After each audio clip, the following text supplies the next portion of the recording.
네, 부처님도 안녕하십니까. 저번 시간에는 중국의 불교를 흥하게 했던 분, 또 일본의 불교를 흥하게 했던 그런 분들에 대한 이야기를 좀 해드렸습니다.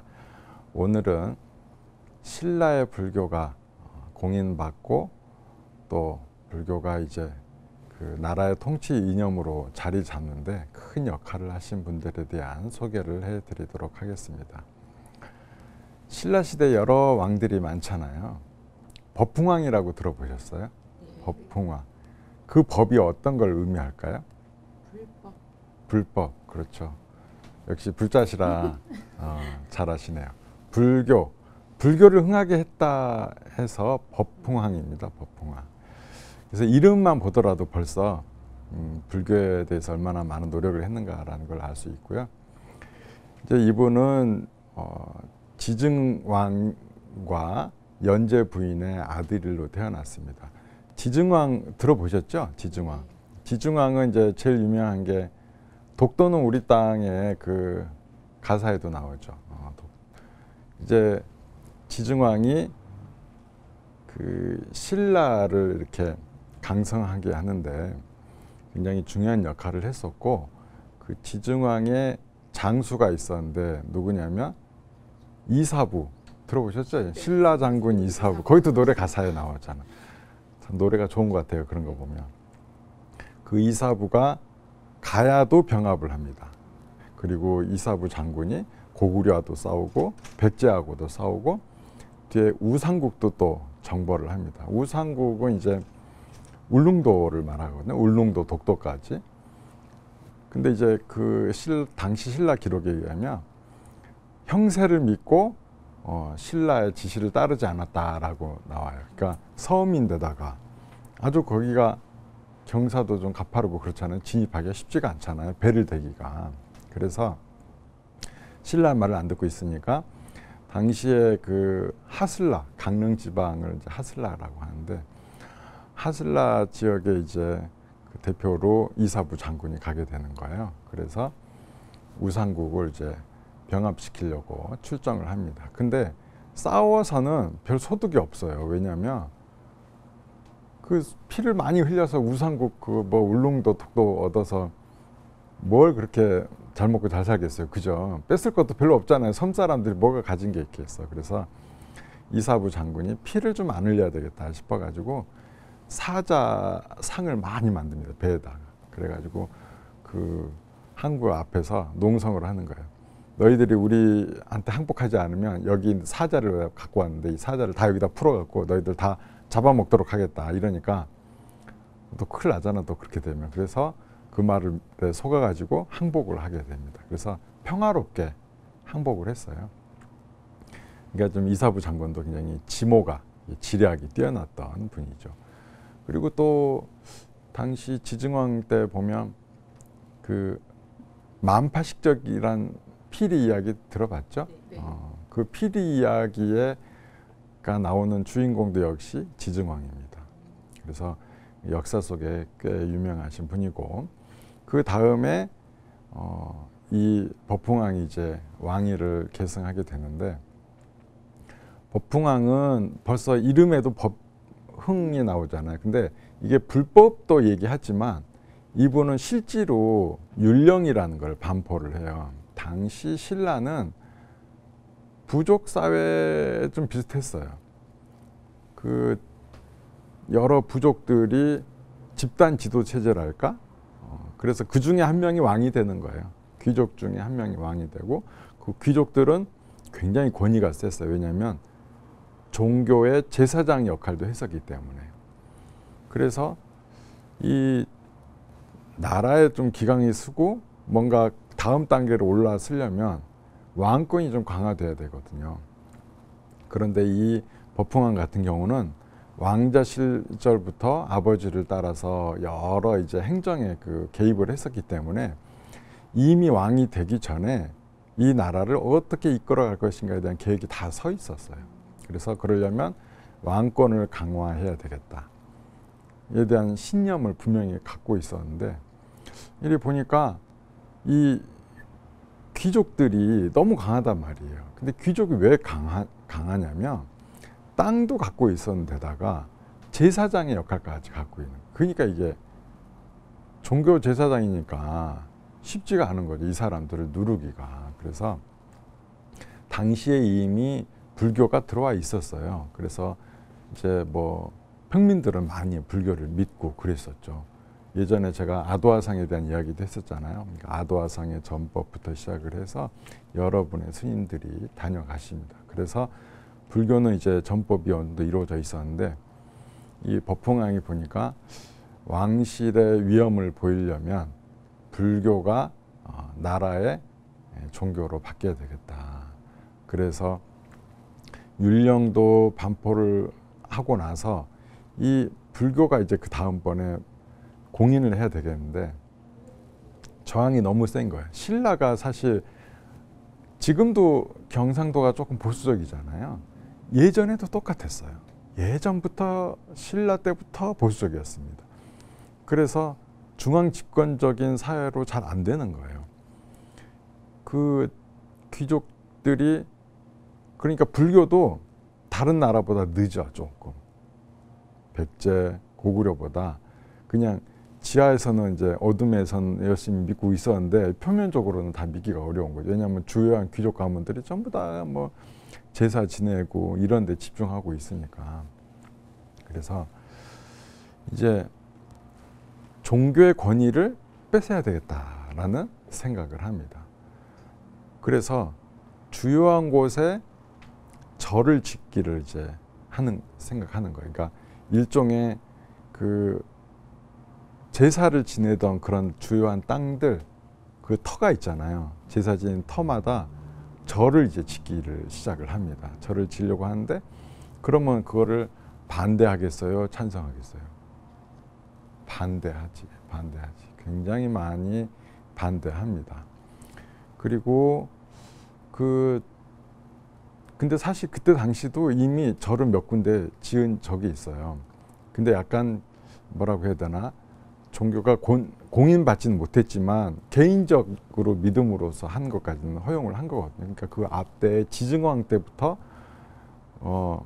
불국사를 조금씩 짓기 시작했다라는 이제 기록들이 있거든요. 그런 걸 보면 절은 이제 지을 수 있는데 하필이면 그 땅이 그 제사 지내는 곳에 한다는 거예요. 그러니까 귀족들이 더 반발을 하죠. 더 반발을 하고 더 강력하게 이제 저항을 하고 이러니까 법흥이 이게 안 되겠어. 근데 본인이 밀어 붙이려고 해도 저항이 너무 심해서 잘 안 되는 거예요. 이게 귀족들 이기기가 왕이지만 쉽지가 않아. 왜냐하면 늘 귀족의 중심에서 그냥 연합해서 회의한 결과를 반포를 했는데 그게 안 되는 거예요. 그래서 법흥왕이 고민 끝에 고민을 그냥 혼자 하고 있었지. 혼자 하고 있었는데 그때 누가 나타나냐면 이름이 염촉이라고 또 하고 또 이차돈이라고도 하고 그런 이제 이름이 여러 가지입니다. 거차돈이라고도 하고 문헌에는 이제 여러 이름으로 나오는데 우리한테는 제일 유명한 이름이 이차돈이죠. 이차돈이라고 해서 성이 이씨는 아니에요. 성은 박씨입니다.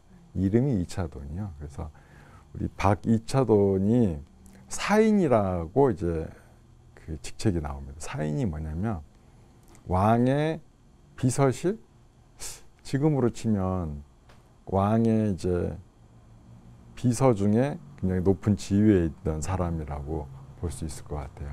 굉장히 똑똑했고 고구려에 유학도 했었고 고구려에서 불교를 또 접했고 공부도 했었다는 기록이 나옵니다. 그러면 이 이차도는 이제 왕을 보면 바로 옆에 비서로 있으니까 왕의 그 생각을 읽을 수 있었어요. 딱 보니까 왕이 제일 고심하는 건 불교를 이렇게 공인하고 이제 불교를 이렇게 부흥시키려고 하고 싶은데 이게 저항이 만만치 않거든요.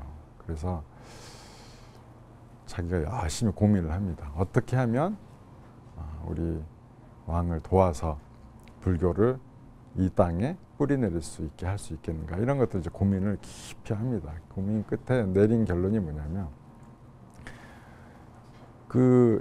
임금은 이제 사실은 절 지으라고 했는데 이게 귀족들은 반대가 심하고 또 이제 이차돈과 또 다른 사람들 또 찬성도 하고 그러니까 국론이 분열된 거지. 국론이 분열됐는데 그때 이제 이차돈이 뭐라고 하냐면 이제 법흥한테 가서 왕이시여 저의 목숨을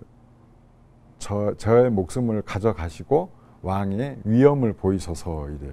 이 뜻이 뭐냐면 이 절을 이제 지어야 되는데 반대가 너무 심하니까 그것을 반대하는 세력으로 이차돈이 끌고 가겠다는 거지. 그러니까 이차돈이 반대하는 측에 있겠다는 거예요. 그러면 어떻게 돼요? 왕이 지시를 내렸는데 누가 대표로 말을 안 들어요? 이차돈이 대표로 말을 안 듣는 거지. 그럼 그때 이차돈을 갖다가 이제 임금이 죽이면 어떻게 돼요? 감히 어떻게 반대했다가는 내 목숨이 위태롭구나. 그래서 전부 다 이제 두려움에 떨게 되겠죠. 그래서 그걸 노린 거예요. 그래서 이차돈이 법흥왕과 얘기를 합니다. 전날 모여서 그런 계획도 다 설명을 하고 내가 어떻게 사람의 목숨을 억울하게 이렇게 죽일 수가 있겠느냐. 나는 불교를 믿는 사람으로서 함부로 살생도 내가 조심해야 되는데 그럴 수가 없다 하니까 이것은 제가 죽는 것이 오히려 사는 길입니다. 만일 불교가 이 신라 땅에 이 계림에 뿌리 내림으로써 이 나라가 흥하고 또 이 나라가 부흥한다면 그것은 저의 죽음은 헛되지 않을 것이며 저의 죽음이 곧 저를 영원히 살게 하는 방법일 것입니다 라고 설득을 합니다. 그래서 법흥왕이 그럴 수 있겠다 해가지고 실제로 이제 회의를 해요. 그래서 이게 사실 이미 명령을 내렸었거든요. 근데 진척이 안 되는 거지. 왜 진척이 안 되냐 하고 대소신료도 다 있는 데서 이제 야단을 치니까 이차돈이 사람들이 이제 그 전에 이차돈이 이제 반대 운동을 또 했었으니까 이차돈이 지금 반대해서 우리가 이렇게 안 되고 있으면 하니까 그럼 내가 아니 내 명령을 안 들어? 이리 나와 해가지고 그 이차돈에 죽입니다.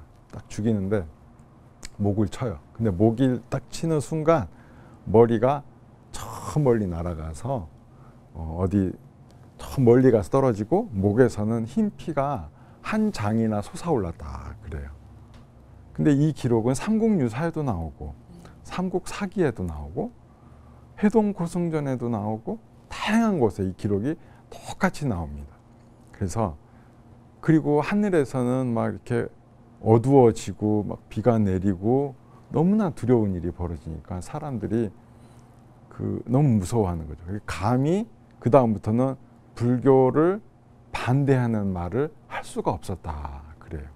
그래서 당시 이차돈이 부인이 있었거든요. 부인이 있어서 이차돈이 그 머리가 떨어졌던 그곳에 자추사라는 절을 짓습니다. 자기 신랑의 명복을 기원하기 위해서. 그리고 또 한 몇 년 뒤에 법흥왕이 이차돈 비를 또 만들어요. 기념하기 위해서. 그리고 이제 신라 땅에 최초로 불교를 공인하게 됩니다. 이제 드디어 국민 어느 누구나 불교를 믿을 수 있게 되었고 또 나라에서도 불교의 가르침을 잘 따라서 국정을 운영하는데 또 이 사람들의 정신적인 수준을 한 단계 또 끌어올리는 거죠. 끌어올리고 그 부처님의 가르침으로써 그 뒤에 보면 계속 큰 스님들이 많이 나오세요. 원효 스님, 의상 스님, 원광법사에 나오시면서 세소 오계랄 이러면서 규범과 규칙들을 불교를 중심에 딱 두고 만들으니까 나라가 하나가 되는 거죠.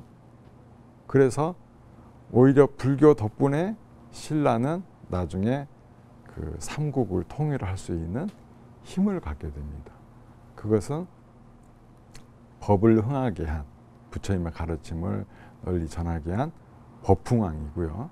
그리고 그 마음을 잘 알아서 그 옆에서 그대로 이렇게 임금의 뜻이 그대로 이어질 수 있게끔 또 계획을 짜고 본인의 목숨을 희생한 또 이차돈 성사 덕분이죠. 그래서 우리로 봐서는 순교하셨다. 이차돈 성사는 순교하셨다라고 할 수가 있습니다.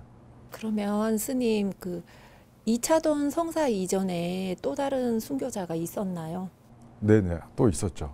사실은 그 아도화상 때부터 이제 불교가 들어오기 시작을 했는데, 아도화상도 왕실에는 불교를 전했으나 그 뒤로 몸을 피신합니다.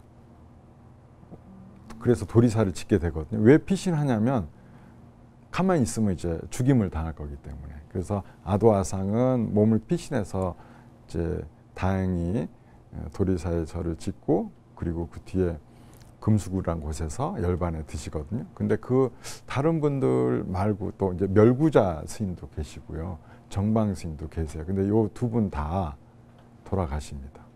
그분들은 이제 간첩 혐의로, 그러니까 고구려, 이 당시 백제 고구려 신라, 우리가 볼 때는 한나라잖아요. 그때 당시는 아니에요.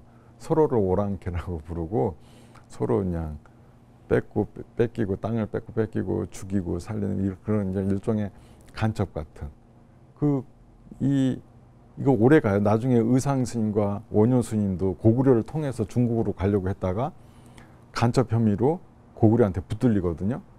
그래서 좀 고초를 당하다가 도로 돌아오게 되잖아요. 그러니까 1차 유학은 실패를 하게 됩니다. 2차로 백길로 가다가 우리 또 잘 아는 해골 무덤에서 이렇게 그 이야기가 거기서 나오는 것이고, 그렇죠. 그래서 그 정도로 그 나라 간에 좀 긴장 관계가 있었어요, 서로. 그런데 스님인 것도 행색이 또 남다르잖아요. 행색도 남달라. 다른 나라에서 왔어. 자기들은 알지도 못한 이야기를 해. 그러니 의심스러운 인물로 해서 이렇게 죽임을 당하시죠. 그래서 신라에서 다른 나라는 사실 순교하셨다는 스님의 기록이 안 나와요. 근데 유독 신라만 나와. 왜 그러겠어요? 제가 아까 얘기했잖아요. 그 귀족이 그 반대가 왜 심했냐? 자기들이 종교 제사장이거든. 자기들이.